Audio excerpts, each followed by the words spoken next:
Welcome and welcome back. This is part 2 for this bedside table build. In the first part, we build the carcass, as you can see here, with this cool little trim detail and these kind of intricate legs. And in part 2 here, we'll be tackling the drawer fronts, the drawer boxes, and the tops of the bedside tables. So the first thing we'll tackle are the drawer fronts. Now they're pretty simple. They're basically going to look like a raised panel would in a door frame, but without the frame of the door, just the panel itself. So all we need to do is glue up some poplar to the proper width. Now these bedside tables are actually going to be painted, so I'm not worried about grain or color of any of these boards, just worried about getting the proper size that we need. Now if you haven't seen part 1, every detail on this piece is to match an existing piece of furniture that this client has in their house. So they have a dresser that has all of these different little details on it that we are trying to match. And so these drawer fronts are matching some that they already have, and it's basically just a bevel like this, leaving a little shoulder towards the field of the panel, and that's it. Super simple. Here it is painted and finished, and us mounting them in the door box. But those were the probably easiest part of this project to put together.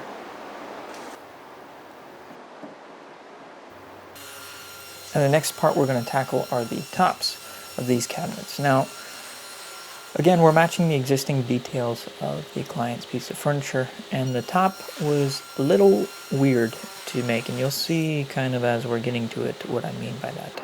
But I'm using some 1/2-inch plywood, and we're making it look 1 inch thick by putting some 1 inch wide edging on it. And you'll notice I'm not going all the way to the corners with this edging, and that's because we are going to actually trim the corners off a little bit and add another trim piece at like 45 degrees there. So I'm marking it out where we need to cut it.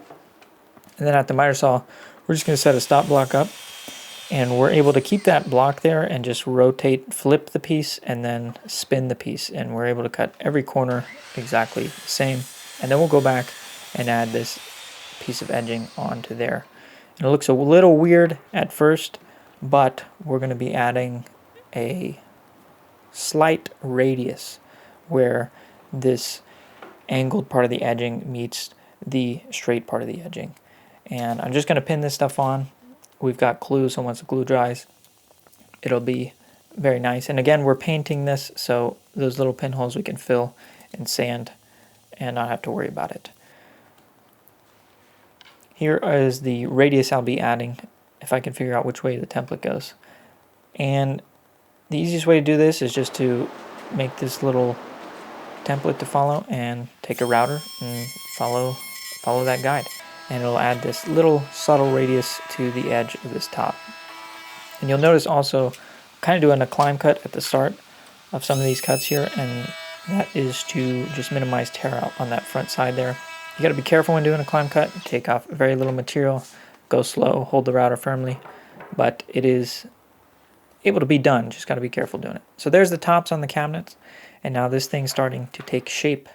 The last thing we got to do is make some drawer boxes.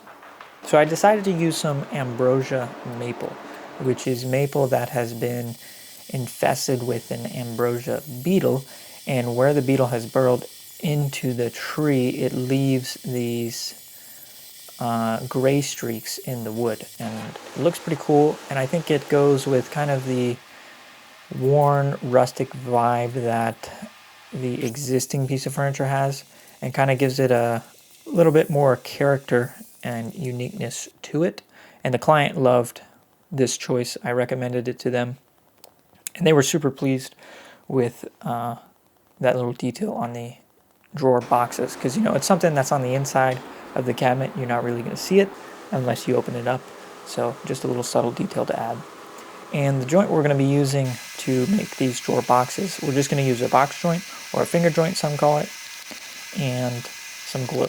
So we're going to do that on the front 2 corners of the drawer that are visible, and the back joint, which is not going to be visible, we are just going to put a rabbet and some through dowels and glue, and it'll be plenty strong.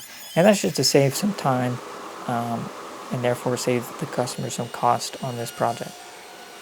So I've got that box joint jig there, and then we are now cutting the rabbets on the back of the drawer.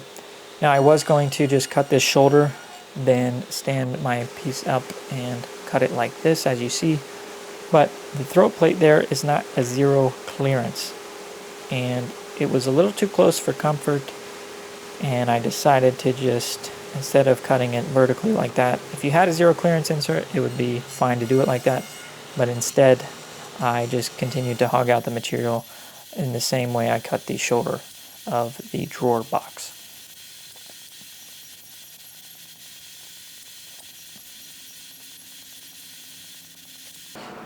And to assemble these, just some glue, and we'll use some pin nails through the front of the drawer into the side. The drawer box will be covered with a drawer front, so we don't have to worry about nail holes or anything like that. And you may notice as we get closer to the end of assembling this drawer, on the sides we have 2 grooves to accept the bottom, but on the front piece there is not a groove. There's just a block to screw. You can see there's just a block and no groove. And the reason for this was because of that box joint. We'd have to kind of do a stop dado, which is not difficult, but again, it's time consuming to do. And since these drawer bottoms are going to be a 1/2 inch, just gluing and screwing that little ledge there to give us support for this drawer. Since these drawers are so small, it's just as good as having that groove in there. And we couldn't run the groove all the way through because you would see it on the sides of the drawer, so I just decided to do it this way. And then the back of the drawer box is cut at the groove so that the bottom can slide in here, as you see, and then we will just attach that with some screws. And I just put a clear hard wax oil finish on these drawers, just rubbed a few coats on and called it a day. So as we finish up the drawer boxes, adding those through dowels like I said, now it was time for paint. The finish on this project I didn't really film much of because I wanted to film more of the building part of it, but we just primed it with a white primer. Then we sprayed it with a gray and then kind of sanded that gray off in some areas to give it a weathered look to match again the existing piece of furniture. So that was left was to add some rails for our drawer slides and assemble everything together. And that is these bedside tables done and complete. The client loved them, so that's all that matters. And a good gauge for me to see how proud I am of a project is how much I don't want to give it back to the client because I want to keep it for myself. And these, I gotta say, I'm very pleased with how they turned out. I would love to have these in my home. And yeah, thank you guys for watching. Again, if you haven't seen part 1, go check it out. And if you have, appreciate it. Let me know what you think of the final product in the comments below. Subscribe if you're not already. Like, again, leave a comment. Let me know what you think. If you have any questions, let me know. And we'll see you in the next video. Thank you guys so much for watching. I appreciate you all. Have a good one.